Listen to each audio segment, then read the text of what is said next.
한 주간도 여러분들이 참 힘든 삶을 사셨을 겁니다. 다양한 많은 일들을 겪었을 겁니다. 어쩌면 겪지 않았으면 좋았을 일들을 겪은 분들도 분명히 있을 겁니다. 그러나 모든 그리스도인들은 이 모든 크고 작은 일들에 일희일비해서는 안 됩니다. 바라기는 여러분 그리스도 예수 안에 있는 그 기쁨과 감사의 내공, 신앙의 내공이 더 커져서 여러분의 삶에 어떤 일들이 있든지 묵묵히 하나님이 주신 그 여러분의 삶의 길, 사명의 길을 걸어 나가신 기쁨의 시간들, 기쁨의 50일이 되기를 주님의 이름으로 간절히 축복합니다. 할렐루야. 그러나 그럼에도 불구하고 분명히 우리에게는 어려운 일들이 있어요. 세상 속에서 우리가 하나님의 백성으로 사는 것이 얼마나 어려운 일인지 모릅니다. 제대로 살려 하면 제대로 살려 하는데도 대로 어렵고, 편하게 살려 하면 편하게 살려 하는 대로 끝이 없어요. 도대체가 어디다가 기준을 둬야 될지 잘 모를 때가 많습니다. 그러나 분명한 것은 우리가 이 세상 속에서 하나님의 백성으로 살면서 저들과는 분명히 뭔가 다른 것이 있어야 한다는 것입니다. 다른 삶의 목적, 다른 삶의 방향, 다른 삶의 방법을 가지고 살아가야 한다는 것은 이론의 여지가 없는 것입니다. 세상 속에서 하나님의 백성으로 사는 것이 무엇인지 오늘 말씀을 중심으로 여러분들과 함께 이 아침에 나누기를 원합니다. 세상 속에서 하나님의 백성으로 사는 첫 번째 이야기는 본문을 중심으로 자신을 위해 다른 사람을 함정에 빠뜨리지 않는 것입니다. 이 세상 속에서는 자신을 위해서 다른 사람들을 힘들게 하고 함정에 빠뜨리고 그리고 그 사람들을 딛고 일어서야 사는 삶의 환경들이 많이 존재합니다. 오늘 우리가 읽은 이 본문 속에도 마치 요즘 대통령 선거를 연상케 하는 그런 소위 프레임 전쟁이나 혹은 흑색 선전들을 보는 것 같아요. 어떤 말로써 상대를 공격하거나 함정에 빠뜨리려고 하는 그런 음모들이 난무합니다. 그 공격을 통해서 상대의 약한 점들을 부각시키고 음해하면서 자신의 존재감을 높이고, 그리고 급기야 그 모든 최종의 목표는 그 일들을 통해서 자신의 사욕을 취하는 것입니다. 우린 지난번 포도원 주인의 바보 같은 사랑, 예수님의 비유를 통해서 우리가 들었습니다. 포도원 주인이 계속해서 자신의 종들을 보냈습니다. 그럴 때마다 때리거나 심지어는 죽이기까지 하는 것에 대해서 이제는 포도원 주인이 자신의 아들까지 그 포도원의 농부들에게 보냈습니다. 혹시 이 아들을 보내면 이 포도원 농부들이 마음을 돌이킬까? 그러나 이 비유의 등장인물들인 포도원 농부들은 그 아들마저도 죽이고 말았죠. 그 아들을 죽이면 그 포도원은 자신의 것이 될 것이다 라는 착각에 빠졌다는 겁니다. 그래서 그 아들을 죽여서라도 포도원의 주인 행세를 하려 했는데, 그 아들을 죽여서라도 포도원의 주인 행세를 하려 했던 사람들이 바로 누군가 하면 당시의 제사장들과 서기관들과 바리새인들이었던 거예요. 예수님은 그 비유로서 그들의 마음 상태를 심각하게 고발하셨는데도 불구하고 신앙이 순수한 사람들 같으면 그 자리에서 회개하면서 하나님께서 원하시는 삶의 방식이 무엇인가 돌아보고 자신의 삶을 돌이켰을 텐데, 이들은 회개하기는커녕 이러다가는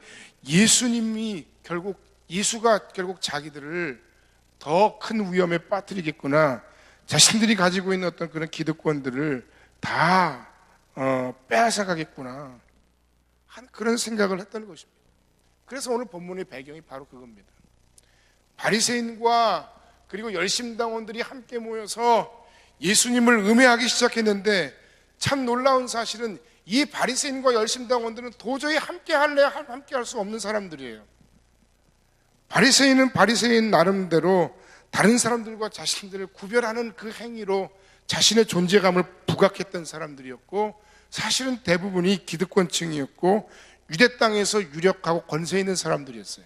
반면에 열심당원들은 누구입니까? 무장 봉기를 통해서라도 이 이스라엘이 민족적인 자부심과 종교적인 자부심을 회복하고 기존의 질서를 무너뜨리고 새로운 질서를 세워야 한다고 확신한 사람들입니다. 이 두 사람들은 함께 할래 함께 할 수가 없는 사람들이에요. 그런데 놀라운 사실은 이 두 부류의 사람, 바리새인과 열심당원이 함께 모여서 자신들의 위협이 될 만한 예수님을 죽이기로 마음을 먹었던 겁니다. 그 방법이 무엇인가 하면 바로 질문이에요. 어떻게 대답을 해도 걸려들도록 하는 질문을 던지죠. 자신들은 예수님을 죽일 수 없으니까 그 당시에 로마의 총독의 법정에 세워서 예수님을 죽이기 원했고, 그리고 이런 부분에서 굉장히 정치적으로 예민한 질문을 던져서 그 질문으로서 예수님을 함정에 빠뜨리려고 했던 겁니다. 이들이 가지고 나온 질문의 내용은 이것입니다. 세금에 관한 질문. 가이사에게 세금을 바치는 것이 옳습니까? 그렇지 않습니까? 어떻게 해야 될까요? 만약에 옳다고 대답하면, 예수님은 유대인들의 옳지 않다고 대답한다면 이스라엘을 지배하고 있던 로마의 통치 체제를 정면으로 반박하는 것이고, 만약에 옳다고 대답한다면 예수께서는 이 당시의 유대인들의 어떤 정서를 건드리는 중요한 어떤 정치적으로 보면 그런 실수를 할 만한 그런 내용이었던 것입니다. 때로 사람이 다른 사람을 공격하거나 또는 자신의 유익을 위해서 다른 사람을 함정에 빠뜨리는 일들이 우리가 사는 이 세상 속에는 참 많이 존재합니다. 그런데 중요한 것은 세상이 어떻게 하든 간에 그 속에 끼어있는 우리조차도, 나조차도 그들과 똑같은 삶의 목표와 똑같은 삶의 방식으로 살아가는 것이 과연 옳으냐, 과연 하나님께서 기뻐하시는 일이냐 하는 것입니다. 때로 말은 어떤 올무보다 강하게 조여오는 올무가 되고, 어떤 무기보다 더 상대방에게 상처를 입히는 무기가 됩니다. 우리도 모르는 사이에 다른 사람들에게 말로 상처를 받고, 우리도 모르는 사이에 다른 사람에게 말로 상처를 줍니다. 또 그 말을 통해서 우리는 우리의 내면과 마음의 형편을 나도 모르게 그 사람들에게 드러내고 맙니다. 이제 우리는 말로 다른 사람을 공격하고, 말로 다른 사람에게 고통을 주고, 말로 다른 사람을 비참하게 만드는 일들을 중지해야 합니다. 그것이 때로는 비록 내게 손해가 오는 일이고, 그것이 약육강식의 이 세상 속에서 맞지 않는 일이라 할지라도, 그럼에도 우리는 그 방식을 포기해야 합니다. 예수님은 이들을 향해서 너희들은 종교적으로, 너희들은 신앙적으로 외식하는 사람들이다라고 이야기하셨습니다. 이들의 정체, 이들의 모습의 신앙의 정체는 바로 외식입니다. 모양과 태도는 가지고 있지만 사실 그들의 말과 그들의 삶의 실제 모습은 달랐다는 겁니다. 부드럽게 말하지만 다른 사람을 죽이는 독과 가시가 그에게 있습니다. 겉으로는 하나님을 사랑하고 그분을 위해 살 수 있다고 말하지만 실제로는 하나님을 핑계 삼아서 아주 지독하게 자기 자신만을 사랑하며 사는 사람들입니다.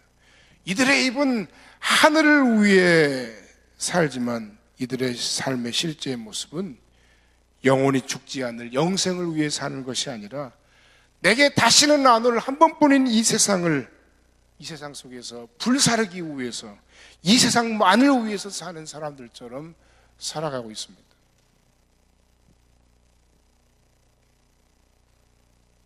그래서 예수님을 함정에 빠뜨리려고 했던 거예요. 자신들의 기득권을 지키기 위해서. 그들의 마음 가운데 진정 하나님이여 계시지 않아요. 그들의 심령 속에 진정 하나님의 말씀을 담고 있지 않아요. 그들의 삶은 이 세상의 백성의 삶이지 하나님 나라의 백성의 삶의 모습이 아니었다는 것입니다. 그래서 예수님께서 그들을 향하여 너희들은 회칠한 무덤과 같다라고 말씀하셨어요. 그건 무슨 말씀입니까? 겉은 번지를 합니다. 겉은 누구보다 신앙이 좋아 보입니다. 우리 교회에서 저 사람 아니면 신앙 좋은 사람이 도대체 누구야 할 정도로 열심히 겉으로 신앙생활하는 사람들이 다 그렇다는 얘기가 아니라 우리의 중심을 살피자는 이야기입니다. 더 중요한 것은 우리의 속 중심인데 우리의 속 중심은 하나님이 계시지 않아요. 자기 자신을 더 사랑해요. 자기 자신의 유익을 위해 살아가요. 그래서 그들을 향하여 예수님이 회칠한 무덤 같다고, 겉은 번디를 하지만 그래봤자 속은 시체가 누워있는, 썩은 시체가 누워있는 무덤에 불과해 라고 예수님 말씀하신 거예요. 그들을 향하여 예수님이 그래서 데나리온 하나를 가져오라고 말씀하시죠. 그 데나리온에는 당시에 황제의 얼굴이, 티베리우스의 얼굴이 새겨져 있고 거기에 글귀로 저렇게 써 있습니다. 뭐라고 써 있는가 하면 아우구스트와 여신 리비아의 아들 티베리우스, 반신반인 티베리우스. 이 동전이 의미하는 바는 당시 경건한 유대인들에게 있어서는 마치 우상을 숭배하는 것과 같았던 것입니다. 그래서 이 동전을 쓰면 안 된다고 주장했던 거예요. 그래서 성전에서 로마의 화폐를 굳이 환전을 해서 성전세를 냈던 이유도 바로 그와 같은 이유 때문이었던 거예요. 그래서 경건한 유대인들은 사실은 로마인들이 사용하고 있는 동전을 만지거나 소유하는 것조차 불경스럽게 여기고 말했어요.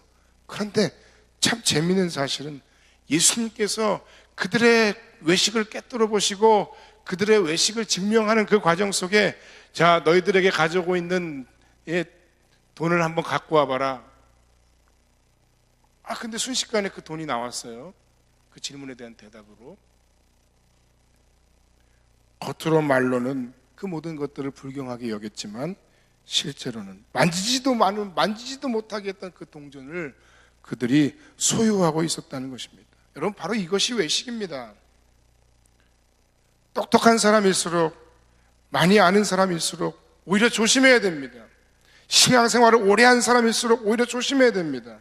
말씀으로 다른 사람들을 판단하고 정죄하는 그런 상황 가운데 그런 가능성이 높은 사람들일수록 어쩌면 혹시 하나님 앞에서 내가 외식하는 사람이 아닌지, 내가 세상 사람들의 좋지 못한 삶의 방식으로 사는 사람의 모습으로 살고 있지는 않은지 우리 자신을 꼭 돌아봐야 되겠습니다. 이 세상 속에서 하나님의 백성으로 사는 것, 그것은 바로 가이사의 나라에서 하나님을 선포하는 것입니다. 가이사의 나라에서 하나님의 통치를 인정하고 그 주권을 선포하며 살아야 합니다. 세금을 가이사에게 내는 것이 옳습니까? 옳지 않습니까? 라고 묻는 그들에게 예수님은 너무나도 유명한 이야기를 말씀하십니다. 가이사의 것은 가이사에게, 하나님의 것은 하나님에게. 그런데 여러분, 여기서 여러분 그동안 이 본문을 여러분 어떻게 읽어오셨습니까? 한글 성경은 쉼표로 표현되어 있는 이 성경 부분이 언어로 들어가면 카이라고 하는 접속사로 연결되어 있습니다. 그리고 그 카이는 대부분 그리고라는 방식으로 해석해서 읽습니다. 그 방식대로 오늘 가이사의 것은 가이사에게, 하나님의 것은 하나님께라는 것을 그리고로 읽으면 가이사의 것은 가이사에게, 그리고 하나님의 것은 하나님께. 이 이야기는 우리가 그동안 읽어왔던 말씀의 방식과 비슷한 방식일 겁니다. 소위 영역주권론에 해당되는 내용입니다. 세상의 영역은 세상의 영역에서 유능하게 성공하고 잘 나가는 삶을 지향하고, 신앙은 신앙이다. 그것은 별개의 문제다. 여러분, 이렇게 살면 우리가 못 살 것이 하나도 없습니다. 얼마나 쉬운지 모릅니다. 적당히 신앙생활하고 적당히 말씀 듣고 적당히 이 교회 공동체에서 요구하는 것들을 같이 하면서 이 교회 문 밖을 나가는 여러분의 가정, 여러분의 삶의 현장, 여러분의 직장, 여러분의 사업의 현장, 여러분의 생업과 장사의 현장에서는 그냥 그저 성공하면 되는 거예요. 세상의 방식대로 살아가면 되는 거예요. 적당히 속이고 적당히 갈취하고 적당히 즐기고 적당히 어울리고 편안하게 세상의 방법으로 살아갈 수 있는 겁니다. 모두 전환만 잘하면 돼요. 아, 그렇지, 오늘 주일이야. 주일 체크다. 아, 오늘 주일이 지났네. 세상으로 우리가 파송받았네. 체크다. 파송받았으면 파송받은 사람답게 그 세상 속에서 하나님의 사람으로 살아가야 되는데 그렇지가 않은 거예요.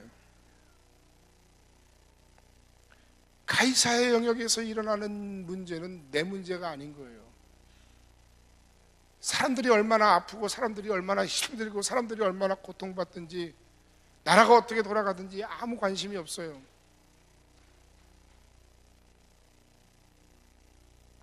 그저 나만 안 건드리면 돼요. 나만 안 건드리면 돼요. 왜? 나는 소중하니까. 나만 안 건드려야 돼. 결과는 예배에서 얻는 어떤 값싼 위로를 즐기지만 실제 내 삶 속에서 말씀의 지배가 없어요. 삶이 변화되지 않아요. 하나님이 그 삶을 다스리시지 않아요. 십자가 그 절대 지지 않아요. 십자가를 져야 할 이유가 없어요. 그런데 문제는 여기서 발생합니다. 가이사의 나라와 하나님의 나라가 충돌할 때 그때 여러분은 어떤 선택을 하시겠습니까?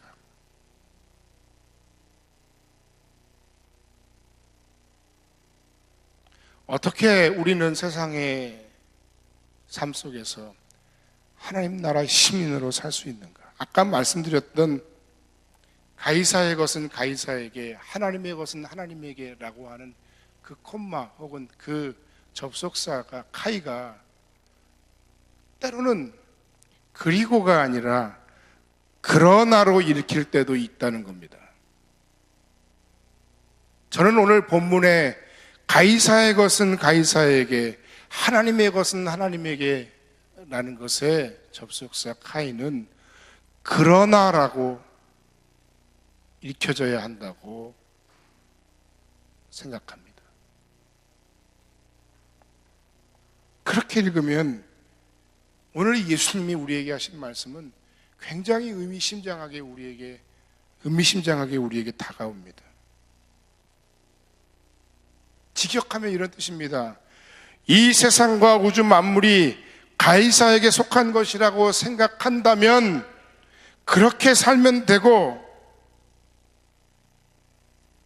그런 것이 아니라 하나님에게 속한 것이라고 생각하면 마땅히 그 주권을 인정하고 하나님 나라의 백성답게 살아야 한다 라는 말씀입니다. 다시 말해서 우주 만물이 하나님의 것이고 우리는 하나님 나라의 백성이자 시민이라고 생각한다면 그 정체성을 가지고 교회에서뿐만 아니라 가이사의 나라, 이 세상 속에서도 하나님의 백성으로 살아야 한다는 것이 오늘 주님이 주신 답변의 핵심입니다.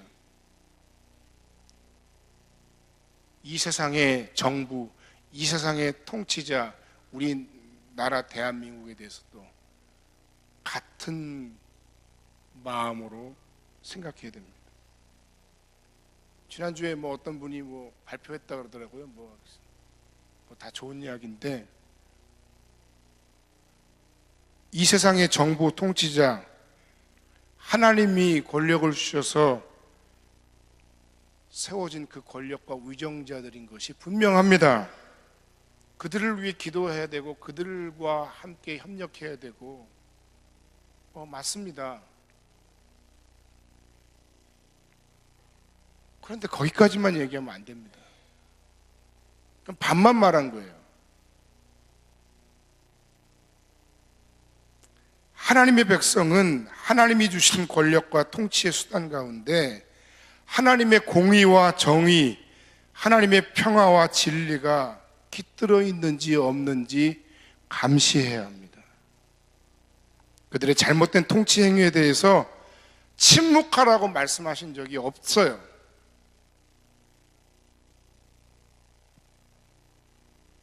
두 왕국론을 이야기했던 루터는 1523년에 세속권세에 어디까지 복종해야 하는가 하는 글에서 폭압적이며 잘못된 위정자, 왕들에 대해서는 항거해야 한다 라고 주장했어요.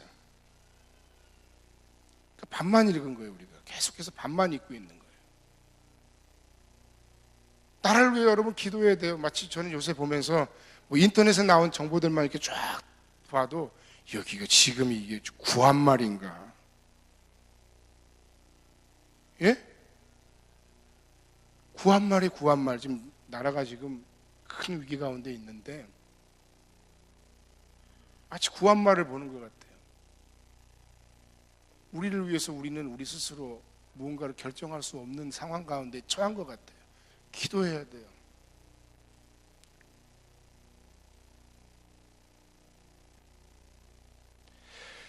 잘못된 통치자들의 권력에 침묵하는 것,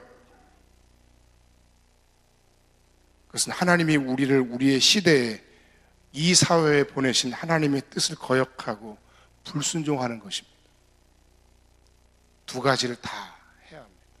기도하고 협력해야 하고 누구보다 질서를 잘 지켜야 함과 동시에 그들이 하나님의 주신 그 권력을 자신의 것인 줄 착각하고 사유화해서 그들의 통치 가운데 하나님의 공의와 정의와 평화와 진리가 깃들어 있지 않다면 잘못됐다고 이야기해야 합니다. 그것이 하나님 백성의 사명이에요. 진짜 중요한 우리의 고민의 핵심은 그래서 이런 가이사의 나라에서 하나님 나라의 주권을 선포하고 그 통치를 누리며 살아갈 수 있는가 하는 거예요. 어떻게 해야 될까? 짧게 세 가지를 말씀드립니다. 첫 번째는 내가 하는 모든 일상 속에서 부지런함과 성실함으로 하나님의 백성됨을 드러내야 합니다. 한번 따라합시다. 내가 하는 모든 일상 속에서 부지런함과 성실함으로 하나님의 백성됨을 드러내자. 그렇습니다. 우리 안에는 자꾸 가이사의 것과 하나님의 것을 구분하고 싶은 그런 유혹이 듭니다. 우리는 하나님 나라의 시민으로서의 정체성을 가지고 그러나 이 가이사의 나라에서 살고 있다는 사실을 또한 기억해야 합니다. 이 세상도 교회도 다 하나님이 세우신 기관이에요. 예, 이 세상의 왕국도 교회도 다 하나님이 세우신 기관이에요. 저 세상, 저 왕국은 하나님과 상관없는 왕국이 아니에요. 저 왕국도 하나님의 주권 아래에 있는 왕국이에요. 그렇기 때문에 우리는 그 속에서 두 배로 더 열심히 살아야 되는 거예요.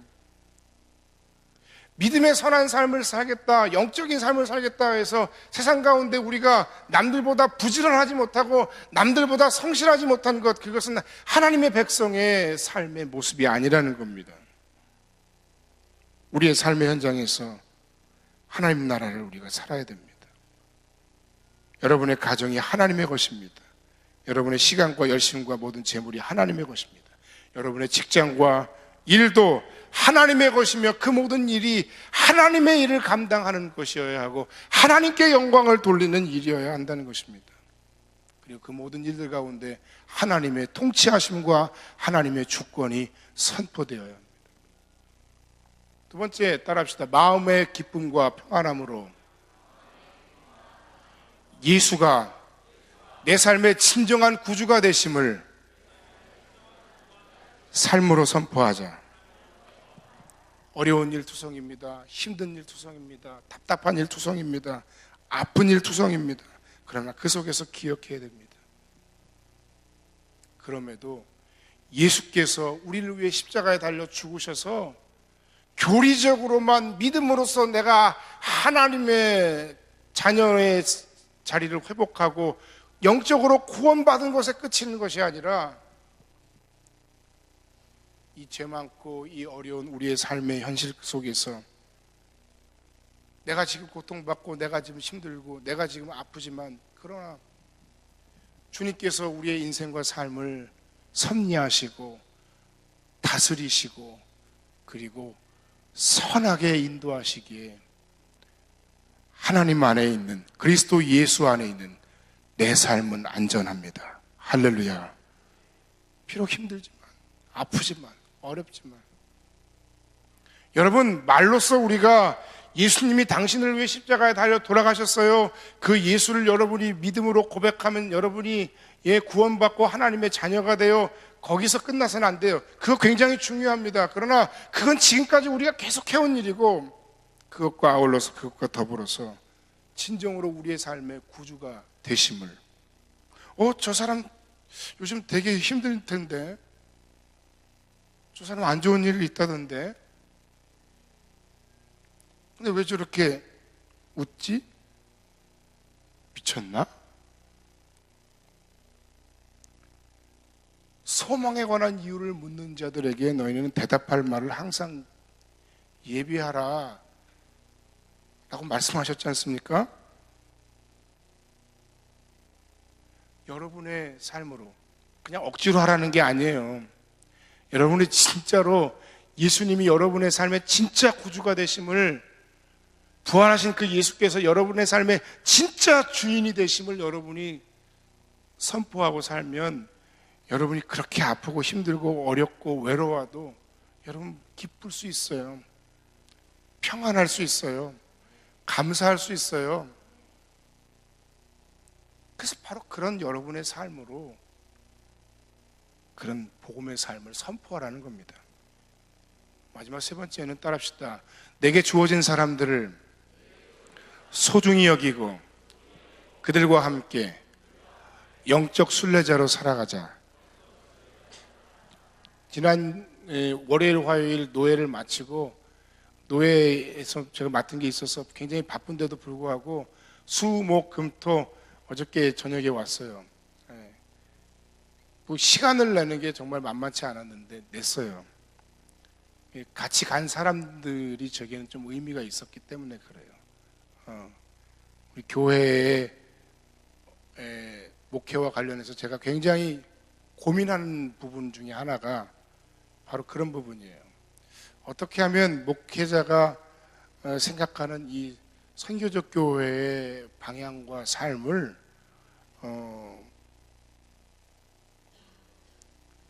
여러 성도들과 함께 잘 나눌 수 있을까? 근데 거기에도 굉장한 선교적 교회 목회자의 어떤 고민과 어떤 영적인 리더십뿐만 아니라 어떤 스킬도 굉장히 중요하다는 것을 알게 됐어요. 한 수 배우러 간 거예요. 다니면서 계속 질문하고 묻고 이야기하고 뭐 그 구체적인 여행의 일정 목사가 다니는데 그냥 다니면 되겠어요? 그 안에서 참 많이 은혜를 받았는데 그건 다 나중에 이야기를 나누기로 하고 그런데 행선지가 그냥 한 곳에 머물러 있는 것이 아니라 계속해서 돌아다니는 일정이었기 때문에 그렇다고 이번에 뭐 선교사를 불러서 뭐 우리를 어떻게 해라 이렇게도 안 했어요. 그냥 뭐 열차 타고 캐리어 들고 이렇게 막 돌아다니는데 사실 얼마나 피곤했는지 몰라요. 너무너무 피곤하더라고요. 그 일본 가가지고 일본에는 택시비가 비싸서 그동안은 별로 안 탔는데 이번처럼 택시를 많이 탄 적이 없어요. 짐이 너무 무거워서. 근데 그러면서 드는 생각이 있었어요. 하나님 안에 있는 우리의 인생, 믿음의 삶을 사는 인생들의 모습이 바로 순례자라는 거예요. 여행자라는 거예요. 여러분들 좋아하는 표현으로 하면 나그네라는 겁니다. 예? 인생은 나그네. 신앙적으로 순례자예요. 영적 순례자예요. 어디 한 군데 마음을 정해놓고 그렇게 갈 수 있는, 여기가 우리의 삶의 본향이 아니에요. 그렇다고 해서 계속 말씀드리지만 이것을 그렇다고 해서 우리가 부정하거나 가볍게 여기서도 안 돼요.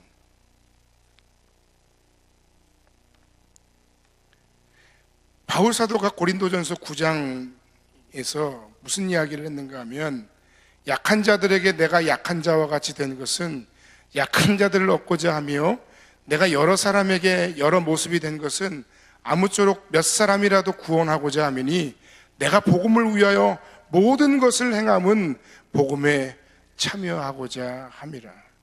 여러분, 우리가 이 세상 속에서 하나님의 자녀로서의 정체성을 가지고 이 세상을 살아가는 가장 중요한 이유 중에 하나는 바로 사람을 얻는 것이라는 거예요. 뭐 선택해야 될 상황이 있겠죠. 뭐 돈이냐 사람이냐. 내 주변을 봤는데 사람이 별로 없어. 내가 좋은 사람들을 만났어야 되는데 다 떠나가고 없네. 과연 그런 걸까요? 그게 아니에요. 나한테도 뭔가 책임이 있는 거예요.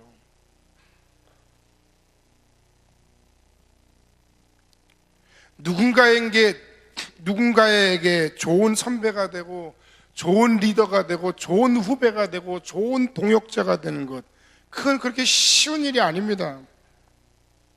세상은 자기 기준과 자기 유익대로 살아가려고, 그것을 기준으로 살아가려고 합니다. 그런데 그 반대의 길을 가는 것은 절대로 지혜로운 삶의 모습이 아닙니다. 바보 같은 일입니다. 그러나 동시에 다른 한편으로 보면 우리가 사는 이 세상은 영원히 살 세상도 또한 아닙니다. 우리가 가지고 있는 그 모든 것을 내가 다 쌓아 짊어지고 갈 수 있는 것도 아닙니다. 하나님이 우리에게 허락하신 사람들, 그 사람들을 소중히 여기면서 그들과 함께 이 세상을 영적 순례자로서 살아가는 것, 그것이 또한 가이사의 나라에서 하나님의 백성으로 사는 또한 중요한 방법입니다. 우리는 그 순례의 길을 묵묵히 걸어가야 됩니다. 그 순례의 길에 함께 동역하고 함께 걸어감이 서로에게 큰 은총이요 축복이 됩니다. 결론의 말씀을 드리고 말씀을 마칩니다. 이 예수님의 가르침에 거기 있던 많은 사람들이 매우 놀랍게 여기더라 그랬습니다. 예수님의 이 답변은 예수님을 함정에 빠뜨리려고 하는 그 사람들에게 정말 놀라운 대답이었다는 거예요. 여러분, 오늘 우리가 듣는 이 말씀 속에서 여러분은 어떤 것을 생각하고 어떤 것이 여러분의 마음에 도전이 됩니까? 그럼 목사의 어떤 설교의 잘함과 전달력에만 문제가 있는 것이 아니라 여러분 하나님의 말씀을 사모하면서 곰곰이 묵상하고 생각해 보시기 바랍니다. 오늘 말씀을 통해 하나님께서 여러분에게 주시고자 하는 그 핵심적인 말씀의 내용이 무엇입니까? 여러분, 무엇 때문에 이 말씀 앞에서 놀라고 계십니까?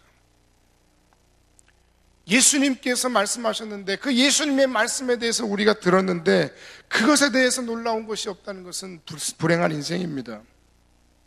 우리는 날마다 한결같 뜨시고 성실하신 주님의 사랑과 인자하심을 발견하며 놀라야 합니다.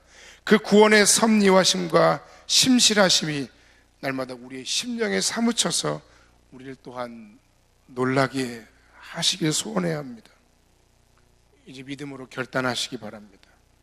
비록 우리는 가이사의 세상에서 살지만 그 세상의 주인도 하나님이심을 기억하고 하나님의 주권을 선포하는 삶을 살아가시기를 바랍니다. 또한 자신을 위해, 자신의 작은 유익을 위해 다른 사람들을 음해하고 모략하는 이 세상의 가치와 기준 속에서 오히려 하나님의 살아계심과 하나님의 사랑이심을 날마다 선포하며 사는 영적 순례의 길을 선택하는 여러분들이 되시기를 주님의 이름으로 간절히 축복합니다. 기도하겠습니다.